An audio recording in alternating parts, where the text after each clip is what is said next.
এবার তোমাদের এবার ডিসপ্লেটা একটুখানি দেখি। এই গাড়িটা একদম নতুন গাড়ি, আগে ওখানেও বললাম। তো এর মধ্যে দেখা যাচ্ছে তোমাদের ডিসপ্লেটাও কিছু চেঞ্জেস করে দিয়েছে মানে দেখাও একটুখানি, আরো যারা আসবে তারাও দেখবে এসএলএক্স এর কি আছে। এই যেমন আগে যেমন ডিজিটাল মিটার ছিল, হিট মিটারটা ডিজিটালে ছিল, মানে হিট টার্বোমিটারও ছিল না। সেটা এই গাড়িতে আবার দেখলাম এটা খুব ভালো দিয়েছে। এটা তোমাদের পক্ষে ভালো, খুব ভালো একদম। হাওয়া মিটারটা দিয়েছে। অন্যান্য সময় দেখা যায় যে ডিজিটালে থাকে। তো এখানে দেখা যাচ্ছে যেমন ফুয়েলটাও দিয়ে দিয়েছে, ফুয়েলটাও দিয়েছে, সেটা ডিজিটালে ছিল। তো ডিজিটালে কি হয়, ডিজিটালে কোনো ক্ষেত্রে প্রবলেম হলে বোঝা যায়, ওপেন করে দেখতে হতো। হ্যাঁ, মেসেজটা ওপেন করে, মানে একদম তুমি গাড়ি চালাতে যে বুঝতে পারবে সেটা বুঝে যেত না। এখন এটা তোমার সুবিধা হলো। তোমার গেজ সিস্টেমে দেখা যাক যে কিছু নতুন কিছু দিয়েছে কিনা। মোটামুটি সবই সেমই আছে, এমনি কিছু নেই। হাওয়া মিটার যেরকম থাকে তো থাকে, ওটাও ঠিক আছে।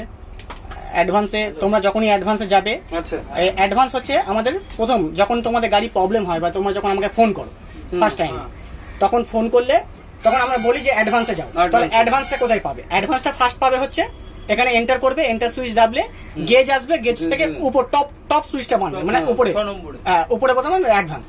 দেখো অ্যাডভান্সে আসলে এখানে একটা চাবি সাইন আছে, মানে এটা লক করা। এবার লকটা খুলবে কি করে? এটাকে জাস্ট এন্টার টিপে রাখবে, টিপে রাখলে 000 আছে। তো এটা কিন্তু 4টে 0 নেই এখন এই গাড়িতে মনে হচ্ছে 1 2 3 4। তো 1 2 3 4 করতে গেলে আগে এন্টার করে, আগে এক, এই যে এক উপরে সুইচটা জাস্ট উপরে সুইচ, তারপর আবার ওকে করে এরকম 2, হ্যাঁ এন্টার করে 3 4, ব্যাস ওপেন হয়ে গেল, খুলে গেল। এবার চলে যাবো আমরা ডায়াগনস্টিকে। ডায়াগনস্টিকে কোনো প্রবলেম আছে কিনা, যেমন ইঞ্জিন সিস্টেমের নো ফল্ট, ট্রান্সমিশনের নো ফল্ট, ব্রেকের নো ফল্ট। ইনফো ডিসপ্লেতে 236 দেখাচ্ছে। এটা হচ্ছে এফএমএস গেটওয়ে বলে একটা সমস্যা আছে, যেটা মনে কোনো লাইটিং সমস্যার কারণে হয়তো খুলে দিয়েছে কিনা দেখতে হবে ওটা। এটা পরে দেখে নেবো।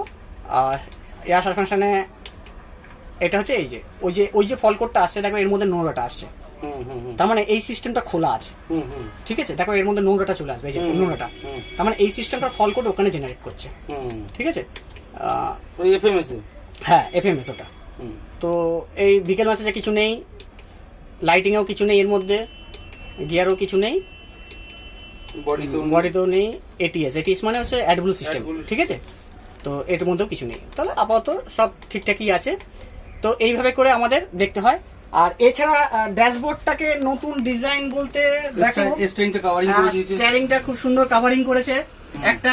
তারপর হচ্ছে দেখো এখানে যে সুইচ, এই যে সুইচদের প্যানেলটা ছিল, সুইচের প্যানেল দেখো এখানে একটা বিট টাইপের একটা গ্লোসি দিয়েছে একদম, হ্যাঁ খুব সুন্দর একটা দেখতে লাগছে। তারপর এটা তো আগে দিয়েছে, এটা আগে দিয়েছিল, এগুলো দেখতে খুব সুন্দর লাগছে।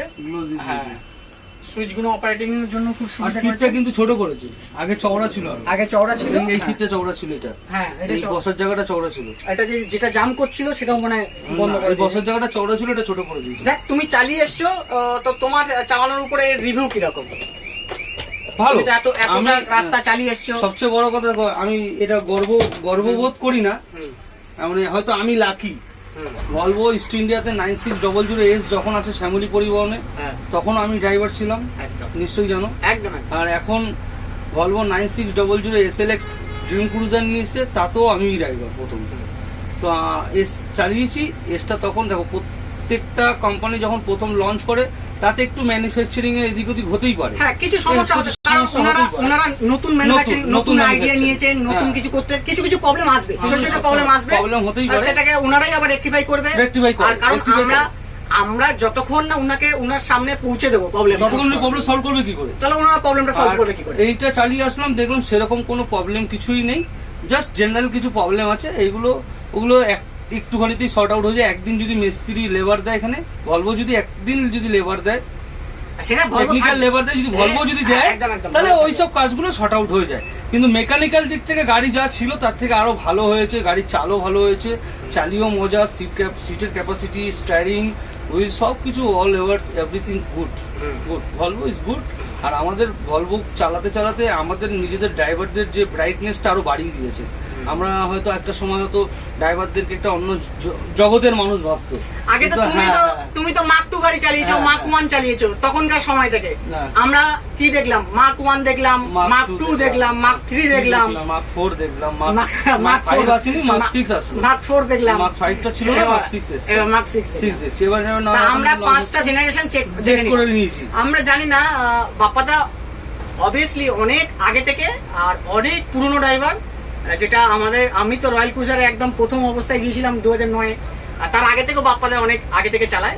তো বাপ্পাদা তখনও ছোট ছিল, এখনো ছোট, যতই বয়স বাড়ুক তখনও ছোট, এখনো ছোট, যেন সে আর বলার মতন নয়। তো বাপ্পাদার সঙ্গে আজ থেকে আমাদের পরিচয় নয়, পরিচয় বহুত জীবন আগে থেকে। 17 বছর হয়ে গেল, 16-17 বছর, 18 বছর, 17-18 বছর 18 বছর হয়ে গেল। ওদের টাকা চুল উঠে গেছে,